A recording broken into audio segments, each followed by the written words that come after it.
இல்லை, ஆணவத்தில் ஆடி வரும் ஜீவனும் இல்லை. சொந்த பந்தம் யாரும் இல்லை, சூழும் ஜனம் நல்லதில்லை. உன்னை என்று இவ்வுலகில் வல்லதொரு தெய்வம் இல்லை. தடுமாறி திருக்கோயில் வந்தேன் அம்மா, அம்மா ஜெகதீஸ்வரி, உந்தன் குழந்தை என்னை ஆதரி. அம்மா ஜெகதீஸ்வரி, உந்தன் குழந்தை என்னை ஆதரி.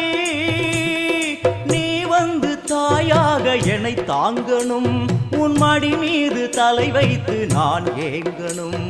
சலனங்கள் இல்லாமல் மனம் தூங்கணும், மனம் தூங்கணும், மனம் தூங்கணும். எங்களுக்கு குறையும் உண்டு, அதனை நான் அழுது சொல்லலாமா?